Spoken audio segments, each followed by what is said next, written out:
Welcome into the Fantasy Football Diagnostics Podcast, where we provide you with your weekly diagnosis of everything fantasy football. Whether it's season-long leagues, dynasty, DFS, or sometimes even IDP, we got you covered all year long.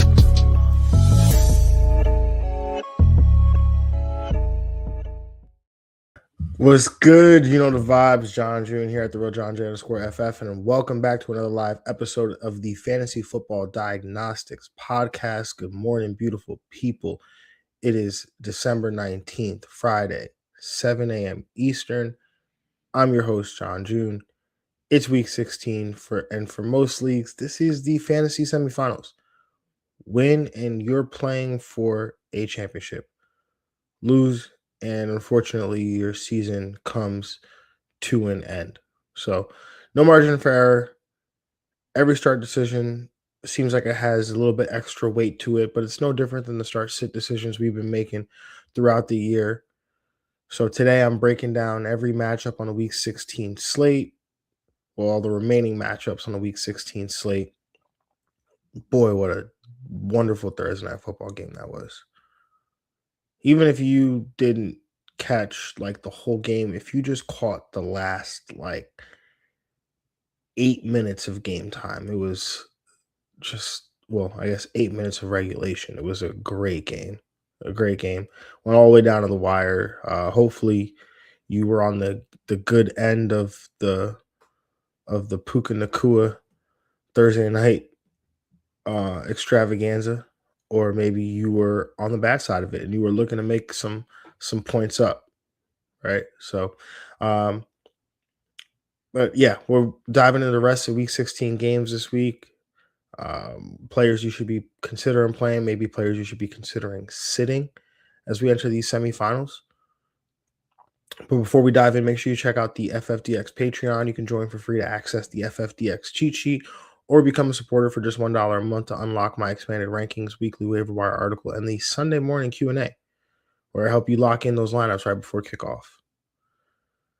All right, y'all, no time to waste. Week 16 matchup show starts now. Now, last week, it was about 50-50 week. We had some hits. We had some misses. It was pretty split down the middle. Starting with the misses. Amarion Hampton, Chuba Hubbard, Kenneth Walker, Hunter Henry, Isaiah Likely, Jack Beck, all failed to even score more than 7.5 PPR points. All of them were guys that we I thought could be helpful for us, but all of them did not come through. Isaiah Likely, that was the one that was maybe the most surprising, probably due to game script more than anything. Christian Watson, he was injured, left that game. And then we had Mason Taylor, who did not participate in the game, was not even active. So hard to score fantasy points when you're not active. But what we did get right last week, starting with the quarterback position, JJ McCarthy, a big hit. Finished as the quarterback 7 after being ranked 18. CJ Stroud, the quarterback 8 after being ranked 17. And Jared Goff, the quarterback 5 after being ranked the QB 12. All three of those guys had at least 23 fantasy points. We had Tyrone Tracy on DeAndre Swift come in as the RB5 and RB7 respectively. Both scored more than 22 PPR points. We had Jon Jennings finish as a wide receiver 1 with 18.7 PPR points. And then DK Metcalf finished as the wide receiver 22 with 14.5 PPR points. So let's see if we can replicate some of those big swings that we got last week. Weather seems to be okay in this game. I think the Rams and the Seattle game was coincidentally is like the worst looking game, but weather-wise, that seemed to be fine. There are some freezing temperatures expected around kickoff of the Buffalo and Cleveland game, but nothing overly concerned there, or overly concerning there, I should say. So without further ado, let's jump right into it. And let's start with we got some Saturday football, right? So, make sure you get those Saturday night players out of your flex into a position, right? No different than those Thursday night players. But we'll start with the Philadelphia Eagles against the Washington Commanders. And I'm looking at Washington running back Jacory Krosky-Merritt, aka Bill. He's the PPR running back 47 according to the expert consensus rankings here. Came through last week with 15.6 PPR points, 96 rushing yards, and a touchdown last week. Philadelphia is allowing the ninth most PPR points to opposing running backs over their last 3 games. Now, Chris Rodriguez had to miss last week with a groin injury. Chris Rodriguez did return to practice this week, so we're kind of waiting to see what happens with Jacory Krosky-Merritt, but I just think that a guy comes in as a rookie and does that well in a week, 15 performance, then what why wouldn't you just continue to give him the ball, right? Continue to give this young guy opportunities down the stretch here. And so I think that's what's going to happen with Jacory Krosky-Merritt. And I think that he is a viable flex play RB3 because of that this week. So if you're dealing with some injuries, you're hurting at the position, you're just looking for a flex play. Yeah, Jacory Krosky-Merritt, I think, is in a solid enough spot that we could take a shot. Moving on, let's talk the Green Bay Packers against the Chicago Bears, and let's talk Chicago tight end Colston Loveland. He's the expert consensus PPR tight end 11.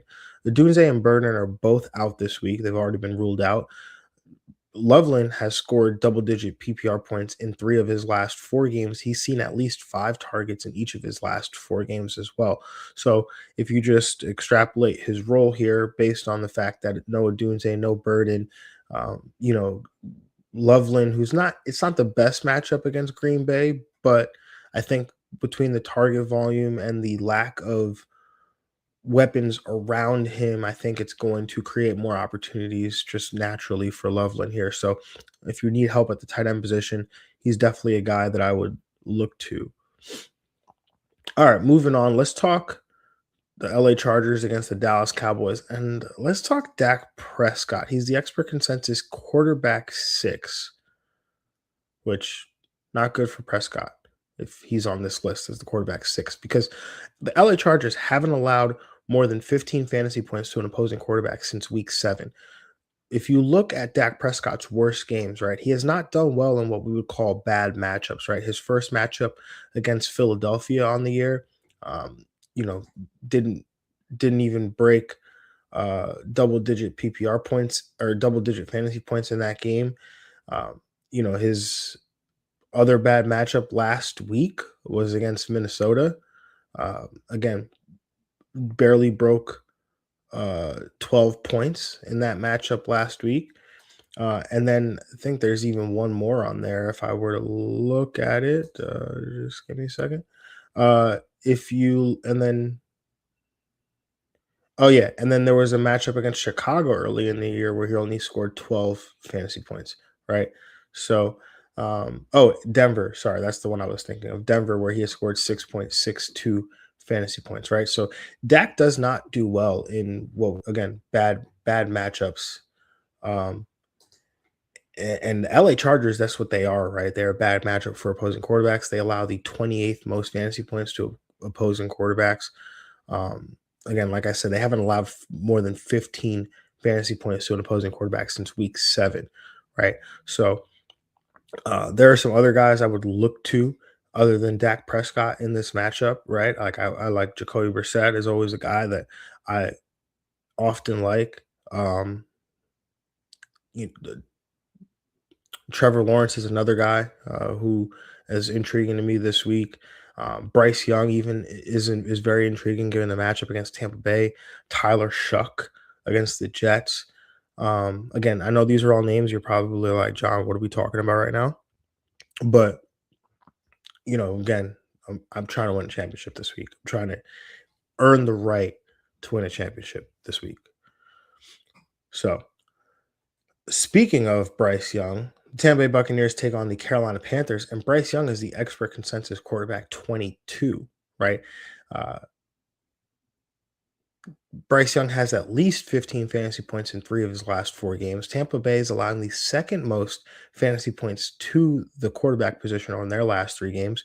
And then you consider the game here, right? What's at stake for both of these teams, right? We saw last night in Thursday Night Football between the Seahawks and the Rams, like what was at stake in that game, right? The right for the number one, the right to control their destiny for the number one seed, potentially, winning the division, right? Well, I guess winning the division, you have to win your division to be the one seed, but winning their division. We saw how competitive that game came down, especially down to the wire, right? And you've got a similar situation here in the NFC South where the Carolina Panthers, they're still playing for a division title. That's their best chance to make the playoffs is to win in the division. And they have two games here against the Tampa Bay Buccaneers and over the last, the next 3 weeks here. And they need to win at least one of them. Winning both of them gives them their best chance. So, not saying that that is going to lead, Bryce Young to turn to the next version of Tom Brady, the next coming of Tom Brady, or anything like that. But I'm just saying, when you have players playing for something at this point in the season, it helps so much more from a fantasy perspective because that the motivation is very high, right? Like somebody asked a question earlier in the week if I wanted to play Joe Burrow versus I forgot what the other quarterback was, um, but I think it might have been Jacoby Brissett. But um, like Joe, the motivation for Joe Burrow is probably very low, right? He's coming back already next year. He's got a contract. Team's not making the playoffs, so like he already, missed time with an injury earlier in the year. So, yeah, motivation for Joe Burrow probably very low. But yeah, Bryce Young, solid play this week. I don't even want to tell you where he came out in my projections, but I will tell you that in terms of, uh, the rankings, he definitely is in the top 12. Let me, I can confirm, but he definitely is in my top 14. Definitely my top 14. Um, all right, let's move on to the next game. Let's talk the Buffalo Bills against the Cleveland Browns. And this one was tough. I didn't really have somebody I could really plant a flag on and just be like, yeah, this is the person that I'm trusting in this game. But I'm going Buffalo tight end Dalton Kincaid. He's available or not available. He's the expert consensus tight end 13. Seems to be working his way back from the knee injury that seemed to have kept him out a couple weeks. But Cleveland has allowed double-digit PPR points to one of the team's opposing tight ends in each of their last 4 games here. So seems like it might be a solid spot for Kincaid, who, if you're looking for a tight end, you need some help at the position this week. Kincaid definitely provides a solid option. Let me just circle back really quick because I know I'm like kind of flying through these guys here, but I do want to, especially in this week, it's easier when we get questions because it's just natural to just answer those questions. But um, if we're not getting questions and I know that some of you that are listening, right? Some of you guys are turning this on after the fact, probably have questions about certain players and teams and lineups and things like that. So I'll do the best I can to think about what those might be and answer those here, right? So um, I think if we go back to the Chargers and the Cowboys game really quick, right? Folks are wondering, like, hey, if you're not willing to play Dak Prescott, what does that make you feel about like a George Pickens or a CD Lamb? I'm still going to play those guys. This is a pancakes and a syrup situation. I want the pancakes, but not necessarily the syrup here. So, I will be playing a CD Lamb. I will be playing a George Pickens. But I don't necessarily have to play a Dak Prescott, right? And maybe you've been stacking, right? And maybe you've been riding the Dak Prescott, CD Lamb, or Dak Prescott, George Pickens stack, or maybe you have all three. I know somebody who does that, and I, definitely think that was a great move up until this point right here. But you don't have to stack in this matchup just because the matchup is so bad and Dak and Dak has a bad game, and then the likelihood that CeeDee Lamb or George Pickens have a bad game goes up as well. I think CeeDee Lamb's probably safer. George Pickens is probably a little bit more boom or bust in that situation, but I'm going to play them. The other question is probably on the other side. Like, are you playing Justin Herbert? Are you playing, Lad McConkey? What are you doing with the Chargers running backs? Omar on Hampton, I would continue to roll him out there. I know it wasn't a good week last week, but I would continue to roll him out there as an RB1, as an RB2 with some RB1 upside. Um, Lad McConkey, I would just have to trust the matchup here and play him against Dallas. Um, Justin Herbert is a little bit more scarier to me. I mean, I would play him ahead of Dak in this game, just given the matchup. But if Dak is struggling on his end to keep up his end of the bargain, and then the Chargers don't have to push it as much. Maybe they play a slower pace. Maybe they run the ball a little bit more. That would make Justin Herbert little bit less appealing. However, if you're playing, the matchup game, very easily, make very easily makes sense to just, put Justin Herbert out there. Um, in the Tampa Bay game, if we're talking about Tampa Bay and Carolina, Bryce Young, like I said, I like him this week. I also like his pieces as well, right? A Jalen Coker, a Tedoroy McMillan. You can never really convince me to play Xavier Leggett, like seriously. Um, the running backs, I'm going to continue to throw Rico Dowdle out there ahead of Chuba Hubbard. I will also throw Chuba Hubbard out there. Like, I'm not afraid to do that as well. Chuba Hubbard more like an RB3 with a flex option there. Um, and then what do you do with the Tampa Bay pass catchers, right? Like, how you rank them? I would go Mike Evans, Emeka Ibuka, and then Chris Godwin in that order.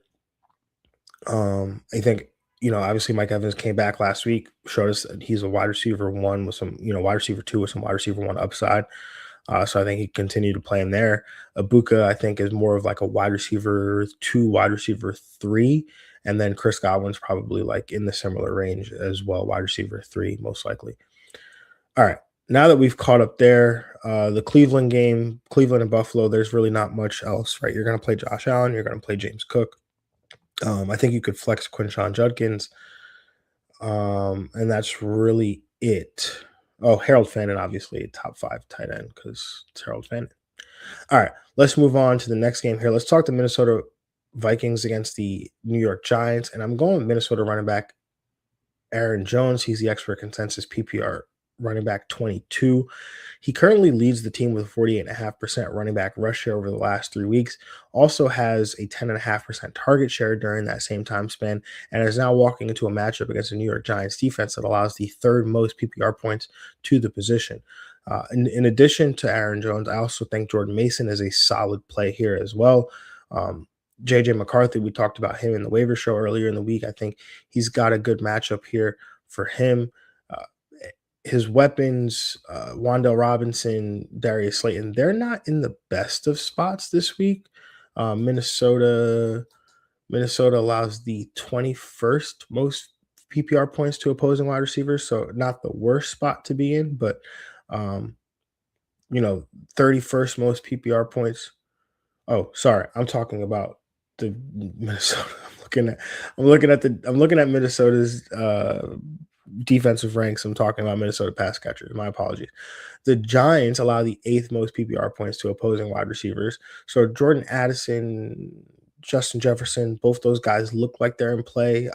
I made the mistake of saying, hey, I think I would play Justin Jefferson against Dallas. If you can't play Justin Jefferson against Dallas, I don't know when you can play him. So, um, you know, I would look for better options, but if I'm sitting there and I've got to choose between Jalen Coker and Justin Jefferson, God forgive me. Oh man, Jalen Coker and Justin Jefferson. I would pick Justin Jefferson. I may look, and maybe that's maybe I deserve pain. Maybe.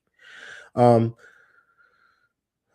on the Giants side, I don't want to play Jackson Dart. Probably the only week I don't want to play him.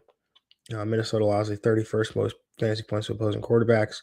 Um, Wandell Robinson, probably the most appealing Giants pass catcher. After that, it's really nobody else. Um, Tyrone Tracy, I would continue to play him. I mean, just the volume that he's getting, the matchup's not scary, not too scary, so I play him there. And that's about it. All right, let's move on to the next matchup. We got the New York Jets going up against the New Orleans Saints, and give me New Orleans Saints quarterback Tyler Shuck. He's got 3 straight games with 17 fantasy points. Uh, New York Jets allowed the 6th most fantasy points to opposing quarterbacks over their last 3 games, and Shuck's at home, 4.5 point favorite against a struggling Jets defense that did just fire their defense coordinator. But I don't know if they'll have it all figured out in 1 week. Plus, Shuck does have the ability to use his legs, which we do like. So, yeah, Tyler Shuck in a good spot this week. All right, moving on again to the Cincinnati Bengals against the Miami Dolphins. And I'm going with Miami tight end Darren Waller. He's the expert consensus tight end 10. Now, this game was a weird one for me, right? Um, didn't really have somebody that I was looking to pick either way. Uh, Cincinnati allows the 3rd most PPR points to opposing tight ends over the last 3 weeks. Obviously, Cincinnati allows the most fantasy points to tight ends on the year. There are some things working against Darren Waller right now, specifically a knee injury that had him limited in practice this week. And then now he's also dealing with a quarterback change as Tua Tagovailoa has been benched, and in comes Quinn Ewers, the rookie quarterback out of Texas.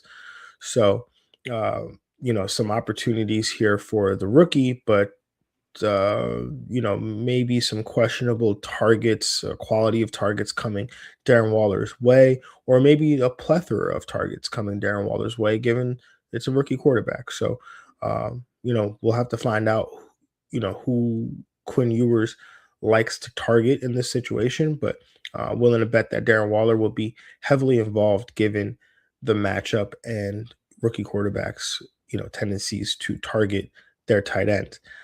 What does the Quinn Ewers situation do to Jalen Waddle? I think it definitely, downgrades him a little bit. Cincinnati has been better defensively, specifically against wide receivers. It makes you wonder, maybe it has to do with how often they're getting, beaten up by opposing tight ends. But Cincinnati allows the 30th most PPR points to opposing wide receivers over their last 3 games. So not a great spot for Jalen Waddle. But we've also seen rookie quarterbacks come in and hyper target their number one receiver. So maybe Waddle becomes a beneficiary of that. Devon Achane, I think you're obviously going to play him. 13th most PPR points allowed to opposing running backs, so that's not going to change my opinion there. On the Cincinnati side, I think you just got to trust them, right? Miami's been a little bit better defensively than they were to start the year, right? 24th most fantasy points allowed to quarterbacks, 28th most PPR points allowed to running backs, and 16th most PPR points allowed to wide receivers over their last 3 games. 8th most allowed to tight ends over their last 3 games. But all that being said, like I said at the top, right? Joe Burrow, I think the motivation is very low, but I think you're going to play him. Jamar Chase, I think you're definitely playing him. T. Higgins, if he goes, you're going to play him as well. And then Chase Brown, you'll play him. I think everybody else is just a luxury at that point. All right, moving on to the next game. Let's talk Kansas City Chiefs against the Tennessee Titans, and let's talk Tony Pollard of the Tennessee Titans. He's the expert consensus running back 28. He's got back-to-back games with 18 plus PPR points, back-to-back games with 18 with at least 100 rushing yards and a rushing touchdown. And Kansas City allows the 18th most PPR points per game to the running back position over their last 3.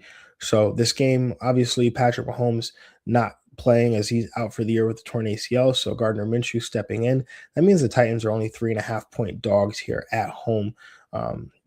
Kansas City doesn't have much to play for. So Tennessee is walking into the situation here where, they've got a Kansas City team that probably doesn't has very, if you talk about low motivation, like very low motivation.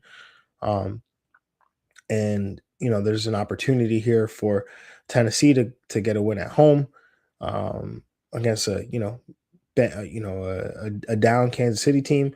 And if they want to run the football, I think there will be opportunities in this game to do that. So, but that's about it. Gardner Minshew, what does he do? The pass catchers, right? So Rashee Rice, I don't think Rashee Rice is going to play. He's dealing with concussion. He's been in concussion protocol, and he was a late report. Meaning that he self-reported like much after the game, which I feel like that's just, it's hard enough to go through concussion protocol in a week. It's even tougher to do it in 4 days. So, um, Travis Kelce is probably the only Chiefs pass catcher I'm interested in. Outside of that, I really, outside of Tony Pollard, Travis Kelce, I don't really have much interest in this game. All right, let's move on to the next game here. Let's talk the Jacksonville Jaguars against the Denver Broncos. And let's talk Jacksonville quarterback Trevor Lawrence. He's the expert consensus quarterback 17. Trevor Lawrence has 5 straight QB1 finishes, including his monster Week 15, right? And who's the dummy that said, oh, I don't know if I'd play Trevor Lawrence? That's this guy. Anyway, Denver allows the 12th most fantasy points to opposing quarterbacks over their last 3 games, right? So you look at this matchup and you're like, well, I don't want to really play him against Denver. It's a tough matchup. Well, Denver's allowed 19.2 fantasy points to opposing quarterbacks over the last 3 weeks, right? We talked about this last week with Jordan Love going up against Denver, right? Didn't look like a great matchup, but I'm like, I don't know if I talked about Jordan Love specifically on the show, but I know we talked about his pass catchers, and one of the things that caught my eye was Denver's a better matchup than I think people realize. So, for me, Trevor Lawrence, 5 straight QB1 finishes. I'm going to stay in the flames with Trevor Lawrence, right? I don't know how you would bench him. I think QB 17 is quite egregious in my opinion, right? I have him ranked in the top 5 this week. Projection wise, he came out even higher than that. So for me, he's most definitely like a top 8 play at the position this week. So well within quarterback 17. Other guys in this game, I mean, we saw Jacoby Myers get a bag. He's been on one lately, so I just continue to stay in the flames with him. I mean, like Denver, the last three weeks, like 12th most PPR points allowed to quarterbacks, 10th most allowed to running backs, 5th most allowed to tight ends. 10th most allowed to wide receivers, 5th most allowed to tight ends, 25th most allowed to opposing running backs. So, where they been better in recent weeks is against the opposing running backs, but they've been getting decimated by opposing passing offenses.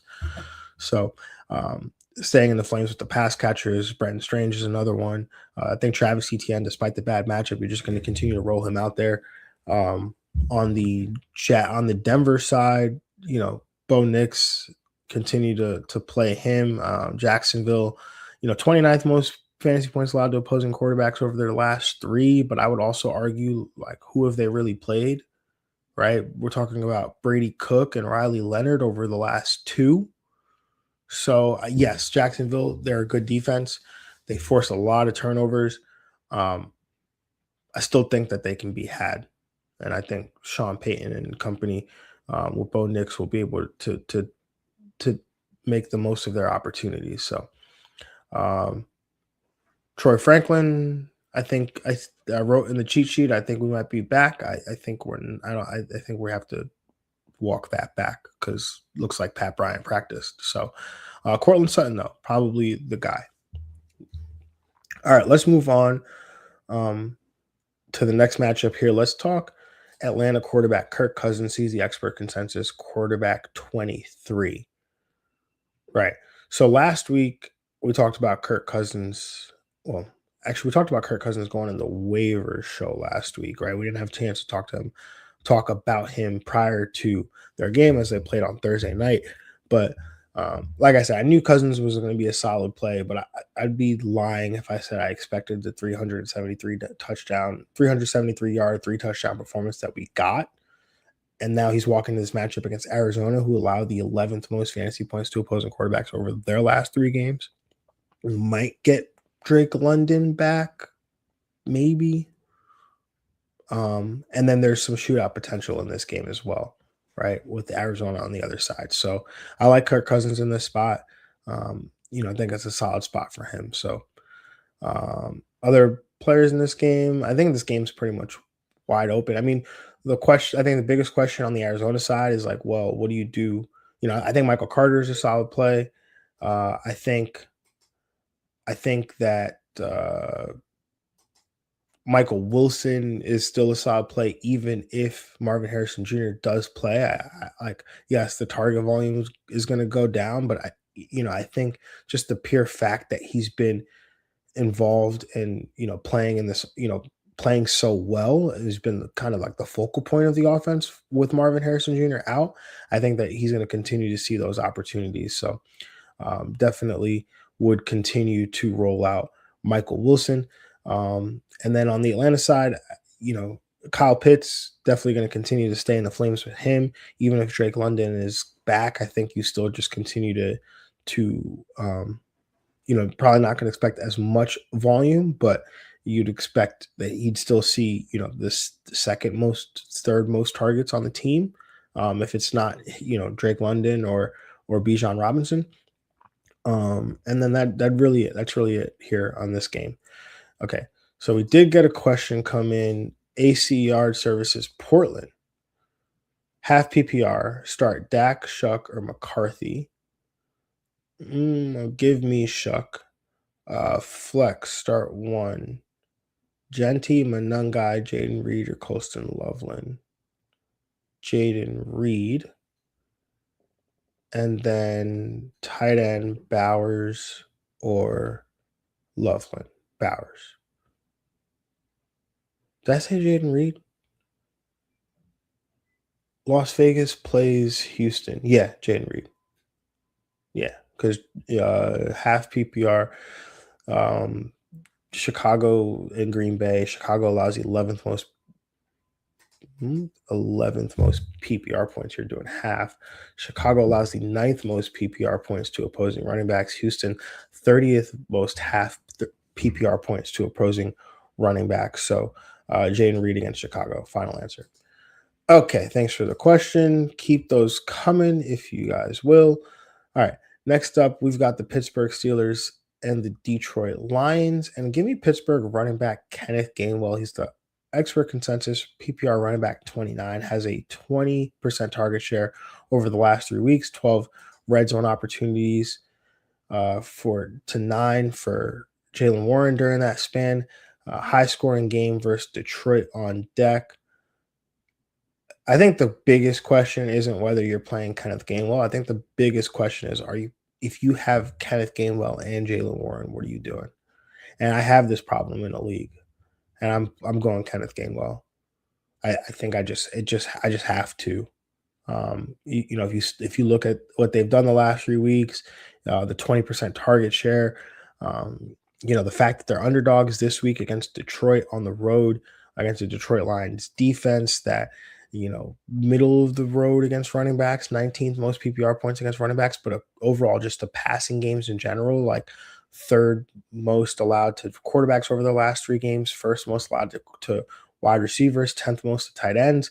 So clearly they can be had in the passing game. And I think Kenneth Gainwell is going to make his impact felt that way this week, especially a week Aaron Rodgers spoke glowingly about him, talking about he wants to get him paid, all this stuff. So yeah, Kenneth Gainwell, greater sign Jaylen Warren for me this week. DK Metcalf, I think, is in a great spot. I think Aaron Rodgers, you can definitely play him as well. On the Detroit side, I think you're just going to play all your Detroit weapons and just, go from there.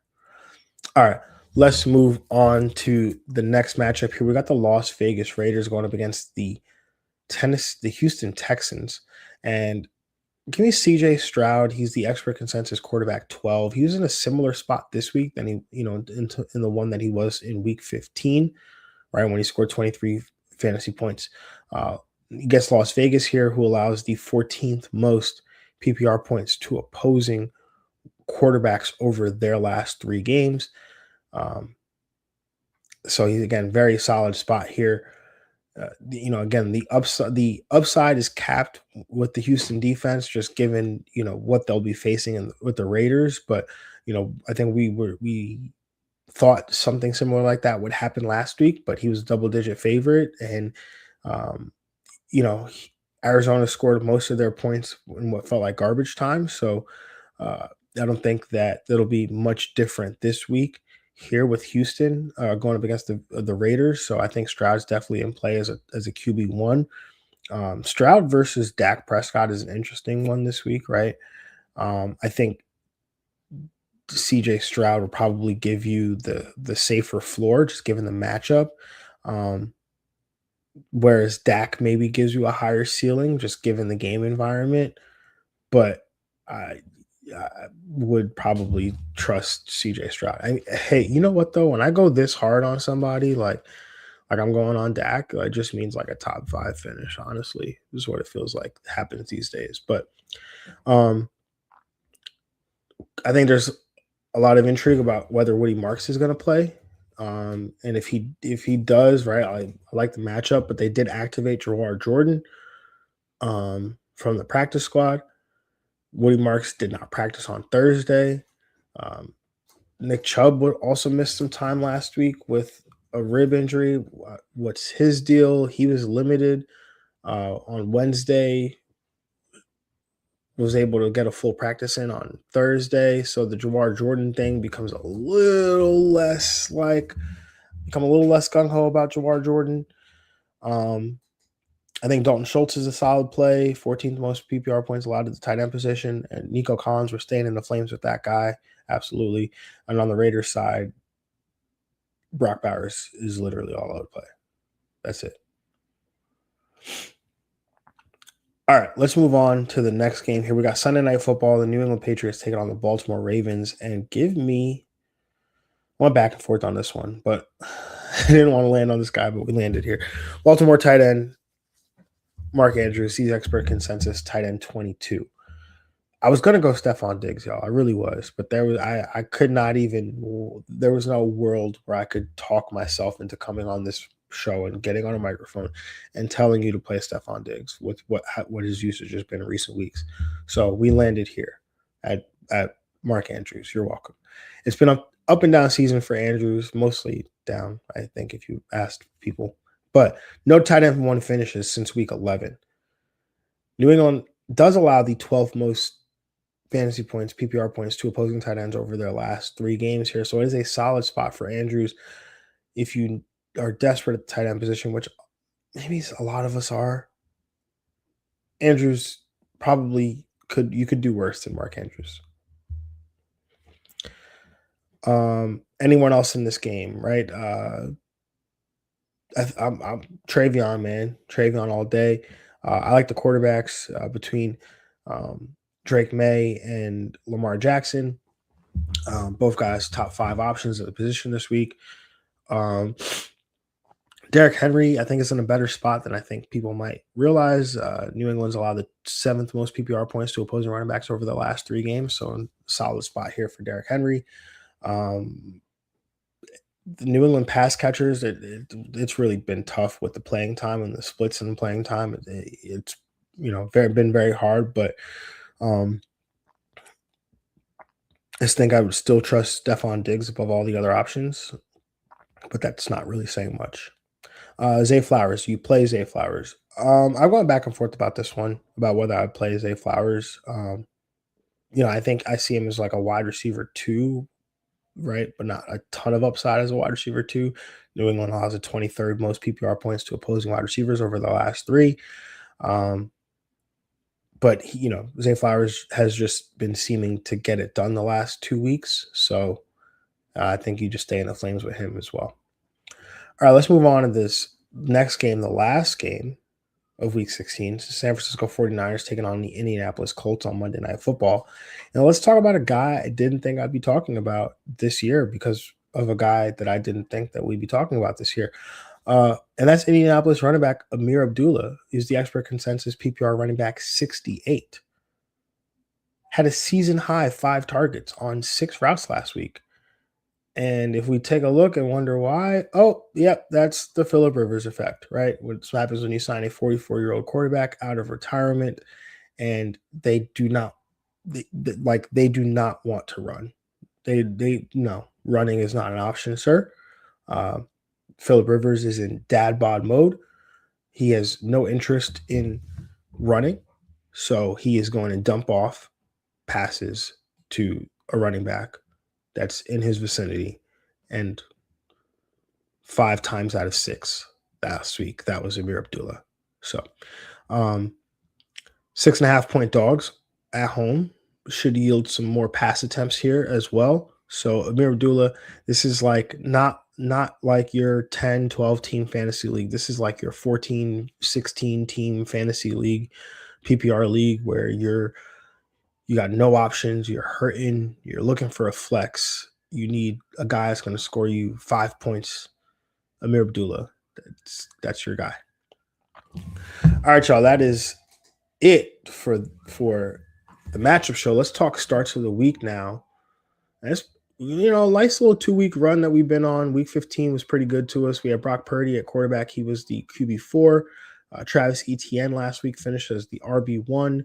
We had Nico Collins last week, finished as the wide receiver 5. And then Theo Johnson finished as the tight end 14. So tight end could have been better. Still had a usable week from Theo Johnson. But, to have 3 guys finish inside the top 5, one of the guys finish at number 1 overall at their position, definitely a good week that you feel good about. So hopefully let's keep this thing rolling all the way into championship week. Starting with the quarterback position, let's talk Arizona quarterback Jacoby Brissett going up against Atlanta. He's the QB4 in fantasy points per game since week 6 when he took over as a starting quarterback. Brissett has not scored less than 18.6 fantasy points in any game this season. He's still available in 30% of Yahoo leagues. He is a top 6 quarterback for me this week against an Atlanta defense allowing the 8th most fantasy points to opposing quarterbacks over their last 3 games.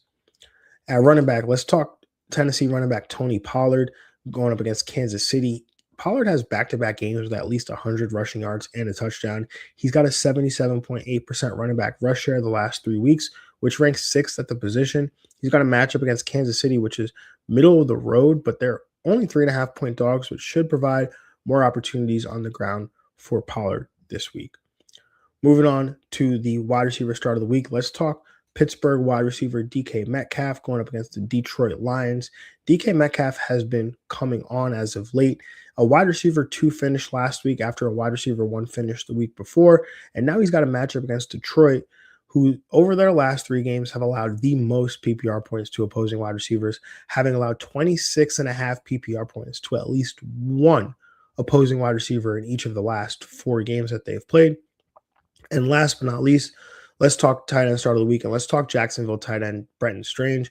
Strange has at least 4 targets in 3 of his last 4 games, and now gets a matchup versus a Denver defense allowing the 5th most PPR points to opposing tight ends over their last 3 games, allowing double-digit PPR points in 3 of their last 4 games. He's in line for a tight end 1 finish this week. All right, y'all. That will do it for the Week 16 matchup show. This is the week that decides who plays for a championship. So trust your prep, trust the matchups. Don't overthink the decisions that got you here.